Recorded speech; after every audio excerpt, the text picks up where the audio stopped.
most of us are told that dance is only for the blessed ones, it's only for the gifted ones, and for the divas. Dancers are all divas. So I'm here to break each of those concepts. I'm here to say that all of us together make dancers. I make another dancer, you make me as a dancer. And we in society cannot live in isolation. So here too, I just feel when they are talking about the Lasyangas, they say Saushtava. You keep your spine straight and you go down. Spine straight is a rule not just for dancers, not just for theatre artists. It is for just everybody who is on two legs. Holding the spine straight, making the effort to strengthen the spine and keeping it straight is everybody's prerogative. Rekha is where the movement, each movement is in line with the other movement. So if one hand is moving in a certain way, the other hand should be in line with it, or it has to complement that movement itself. So if the hand is moving up, this hand also has to complement it. Now hold your body and move it in such a way that every part of the body complements the other part of the body. Is it only for dancers? Is it really only for dancers? Why don't you try it in real life? Try it and it will make a lot of difference.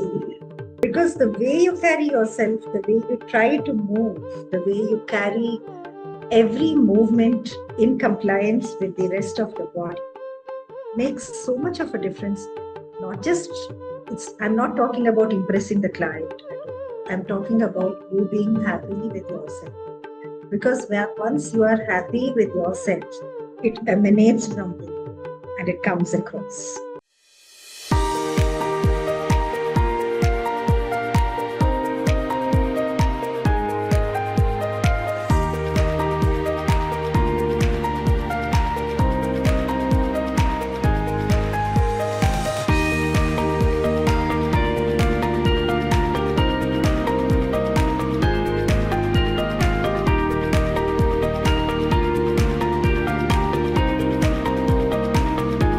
Today being Yoga Day and Music Day, I have brought in quite a few concepts into the talk itself. So when I was going through this with a colleague of mine, she was saying, being very ambitious because you're bringing in so many complex concepts together. And I said, but that's how it is, because most of us are told that dance is only for the blessed ones, it's only for the gifted ones, and for the divas. Dancers are all divas. So I'm here to break each of those concepts. I'm here to say that all of us together make dancers.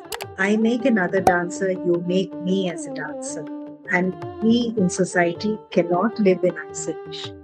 Similarly, today's talk will also bring in concepts like the body, the intelligence of the body, the importance of the body, which we are told in our culture, Sariramu, don't give too much importance to it. No, please give a lot of importance to the body.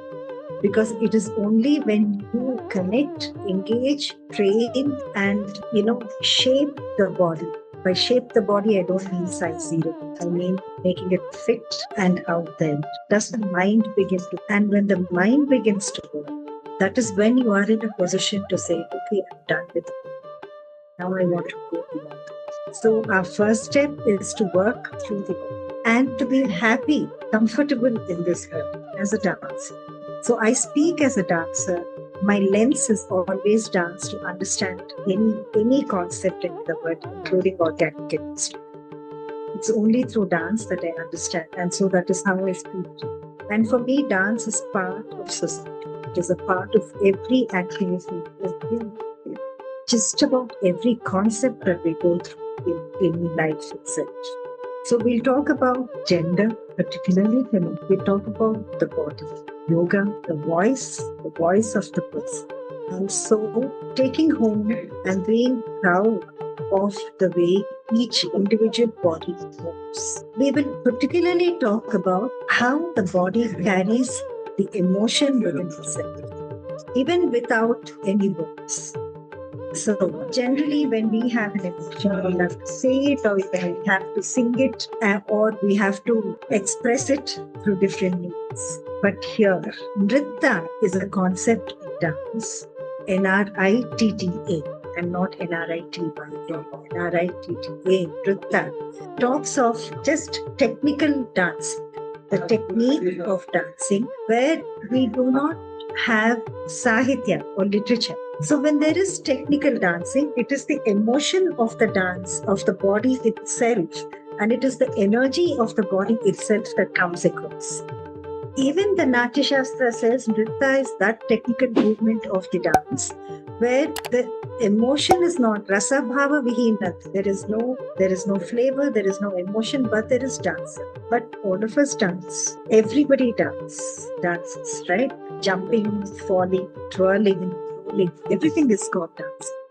In this particular talk, we talk of Nrtta as Jayasenapati has looked at it.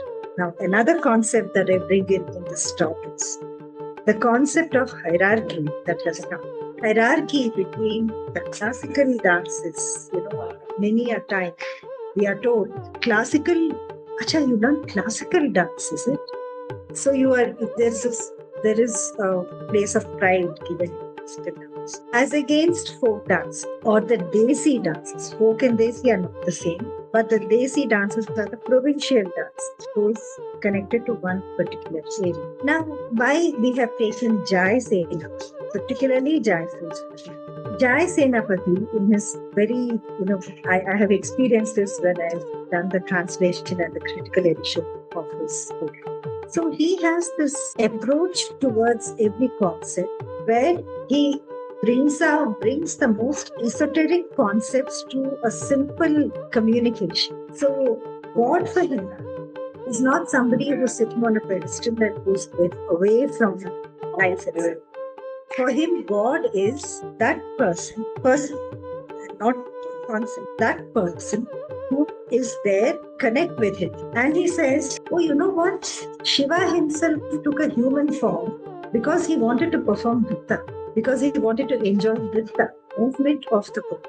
So that's how important the body is. So when he talks about Shiva or Ganapati, he talks about them like he's talking about his uncles and aunts.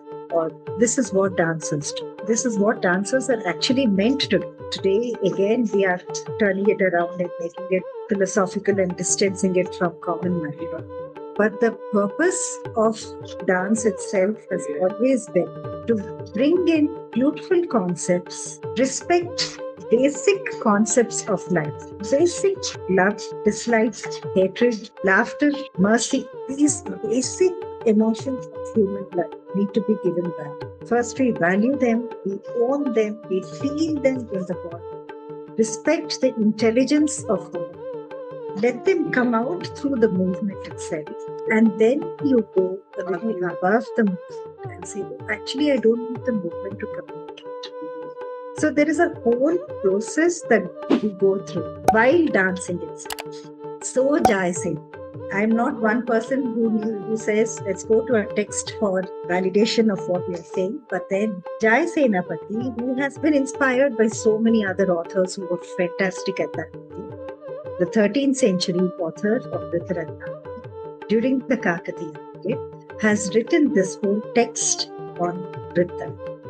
So when he talks of Nrtta, the first 4 chapters are from the Natya Shastra, which is like, the go-to point for every dancer.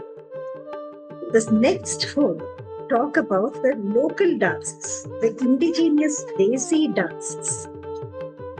This text is very special because the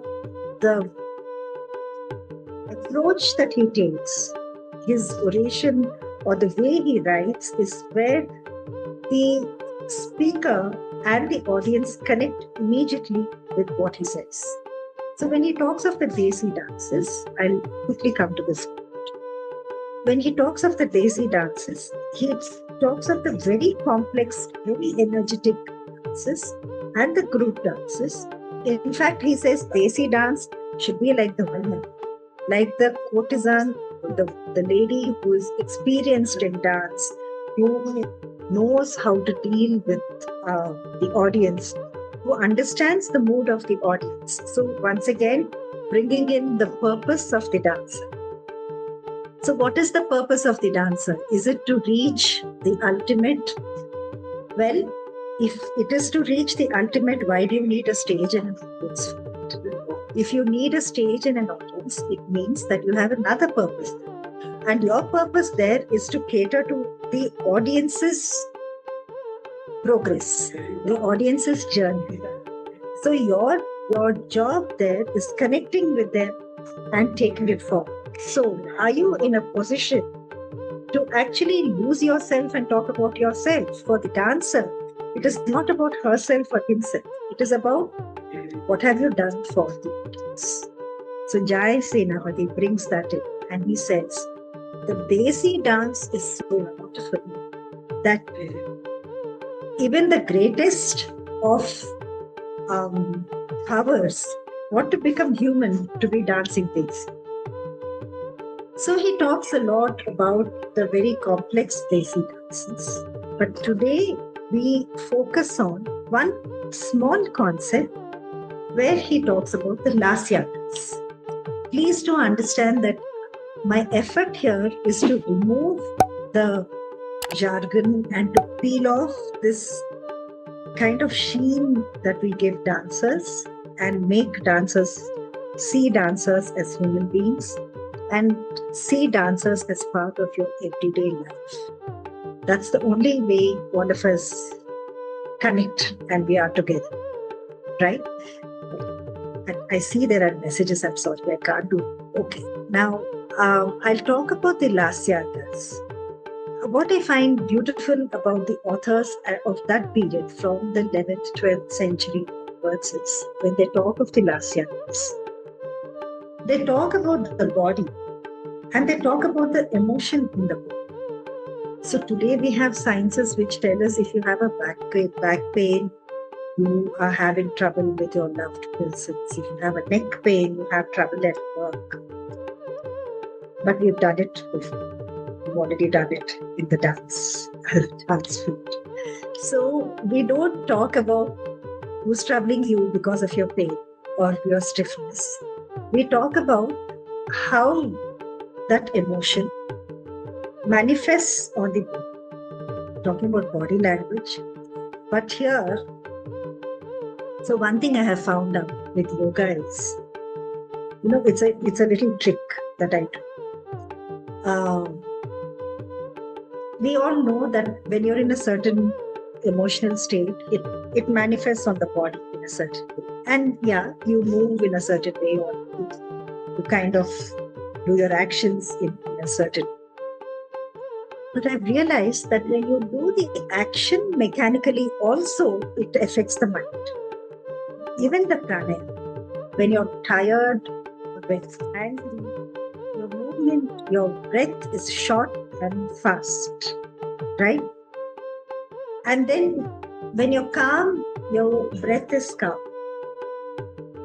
In dance, how I use my breath is, if I have to get into a character that is angry and it is not me at that moment I have had my ice cream, I'm quite happy, I don't want to be angry. But I have to be angry at that time. So I use my breath. I go into short, fast breaths so that it changes the state of mind. Because my purpose then is to create that character on stage. Right? It's not about me, my ice cream. It's about what I'm doing for my audience. So here too, I just feel when they are talking about the Lasyangas, they say Saushtava, you keep your spine straight and you go down. Spine straight is a rule not just for dancers, not just for theatre artists. It is for just everybody who is on two legs. Holding the spine straight, making the effort to strengthen the spine and keeping it straight is everybody's prerogative. Now, and then The next thing, he gives 46 Lasyangas, and I'm not going to it. He talks about Rekha. Rekha is where the movement, each movement is in line with the other. So if one hand is moving in a certain way, the other hand should be in line with it, or it has to complement that movement itself. So if the hand is moving up, this hand also has to complement. Now hold your body and move it in such a way that every part of the body complements the other part of the body. Is it only for dancers? Is it really only for dancers? Why don't you try it in real? Try it and it'll make a lot of difference. Today, the other day, my brother-in-law was coming and he was saying, Bhavi, will you come and give our business entrepreneurs classes in emotion and body? I said, are they going to do some Kuchipudi? At that point, I didn't understand what he was trying to say. But when I was preparing for this talk, I realized what he was trying to say. Because the way you carry yourself, the way you try to move, the way you carry every movement in compliance with the rest of the body makes so much of a difference. Not just, I'm not talking about impressing the client. I'm talking about you being happy with yourself. Because once you are happy with yourself, it emanates from you and it comes across completely, right? Then there is a very lovely, one of the beautiful Lasyangas I like. It's where he says, Dala. Dala is where the body moves involuntarily as a water droplet. If the body moves involuntarily as a water droplet on a lotus leaf, we know this, all of us tell us, but then we are told this and then it depresses us that we can't do it. We are told that Bhagavad Gita said we should be like the water droplet on a lotus leaf, not attached to anything at all. Is it possible? I'm so attached to my food, first of all, starting the tea in the morning I'm attached to. So is it even possible to do that? But here he talks about the body moving. The body moving without attachment, meaning without stiffness in the body. The body move, you do your stretches, I will say yoga. You do your yoga, stretches, so that the body moves seamlessly as it goes. So even when you are doing this kind of movement, even if there is effort happening inside, the body has to make an effort, of course. Even to get out of bed, you have to make an effort.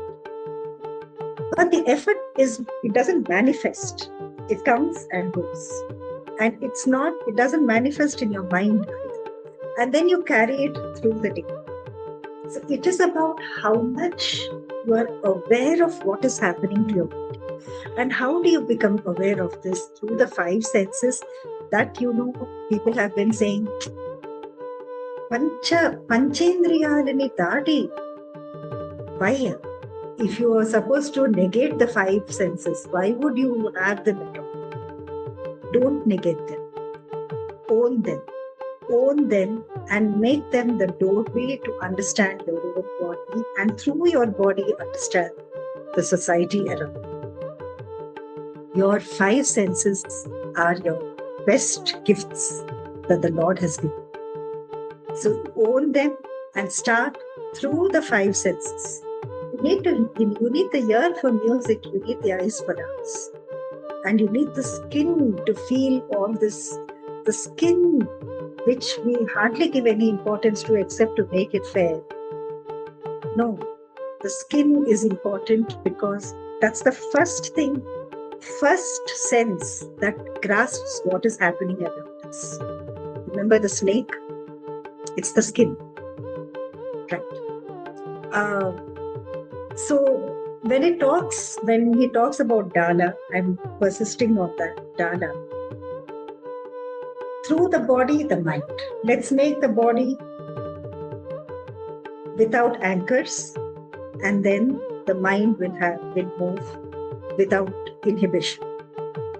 Lali is another one where you have enough dancing, so much dancing. Dancing is, first of all, it's for all of us. Okay, let's all dance. Let's all sing. Let's all dance. Yes. And Trikani is one where I have particularly chosen this last year because Trikani says we need to please the audience by using beautiful movements of the head.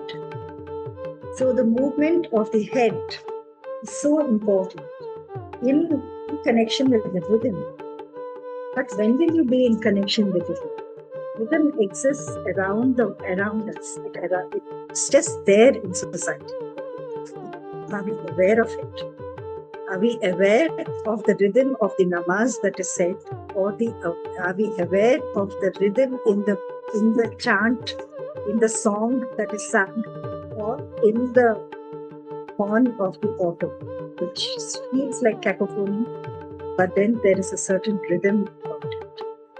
Can we turn that rhythm into music and make this a happy moment for all of us? Another very beautiful concept that Jayana gives is where he says bhava. Most of us know bhava as emotion, right? But he uses bhava for the body. He says if the dancer who would have executed dance to rhythm and abstract dance, that dancer winds up the Nrtta in joy, which means after having done all the Nrtta piece, and then she winds it up in joy, happily. That, he says, is bhava.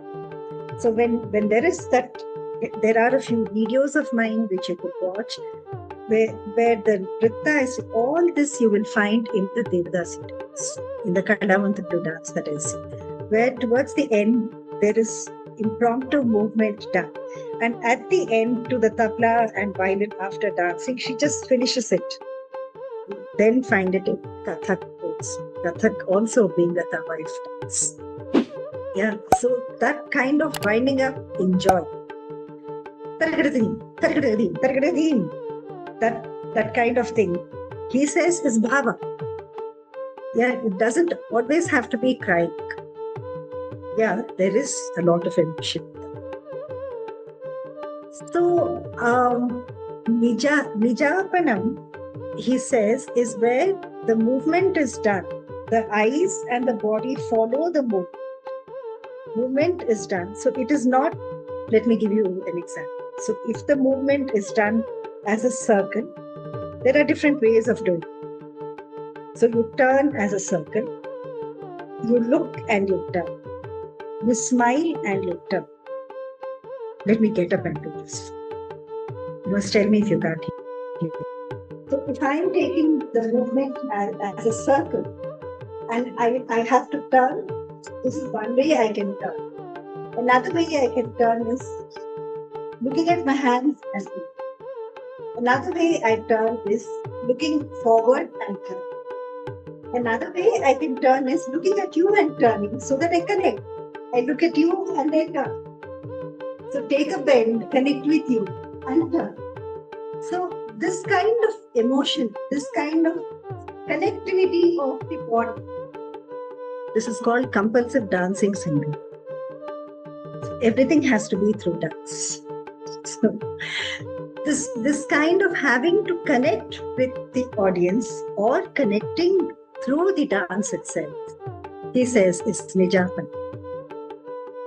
Now there is another, there's a delight. It's a beautiful state where her heart is sentient, full of emotion. She has slowed down due to love sport and relaxes the Saushtam while the limbs droop. So there is a lot of shringara, a lot of happiness, pleasantness, love also done. And then she relaxes. The limbs fall. So this, he says, is Tindai. All this is something he has documented. He has not found out anything. So that kind of energy that is settling down, and with awareness, he says to them. Why am I talking about this? When I said that there is also the other part where we dance, we get lost. There is, suppose I'm doing a song called Swagatam Krishna, and there is Krishna. I'm one big time Krishna fan. And for me, Krishna is not God Krishna, but Krishna is the person I connect to. So this, I completely lost after that. And then I can be questioned saying, but you were lost. Wasn't it about you? Where did the audience come? Yeah. It's a valid question. So I'm presuming that through the 20-minute song that I have danced, the audience has traveled with me. The audience has journeyed with me, and along with me, the audience also is lost at that point. If I have not achieved that, fortunately for us, there are a few prescriptions for the audience also. There are a few qualifications for the audience also. You need to do your homework and come. You can't come to the auditorium because you want to show your face, and this is a big thing these days, right? ये 5 minute जाके घर office से जाते 5 minute जाते that doesn't matter. Then that's not considered spectator. So you have to commit yourself and go to the performance for the performance. Should go for the performance also. The performers are related, but then please go for the performance. Do your homework and come. Qualify yourself to be an artist. So when I say qualify yourself, I don't mean take the Natya Shastra and pour over it. Do your dancing. No, nothing. We don't need all that. We as dancers just need an audience with an open mind, with a calm mind, coming to receive what we are telling you. And then we are here to tell you everything, to share with you, to create this kind of an ambience with you, so that all of us carry this joy for the rest of our lives. So it is about you as audience and we as dancers, and we also as audience when we go for other performances, working on ourselves and being out there to create this ambience in society, in a day and age of war. You may feel, oh, countries are dying there, and this woman is talking about beautiful dancing. But then beautiful dancing and singing is what keeps the mental state alive. It will not do so if you remove dance from society and make it a diva activity and make all dancers divas. Make all dancers human. Make all artists part of society. And they are there for you as audience. They are there to create that kind of an atmosphere for you. So let's bring society and dance together. Let's talk about, when I spoke about femininity, all these Lasyangas that Jayasenapati has come, are the feminine movements that he has given. I'm not saying female, I'm saying feminine movements that he has given. Use the body for this. Use the body to be aware of your emotions. And let us all together commit ourselves to creating this joy so that the state of mind changes and we aspire for better than nuclear wars.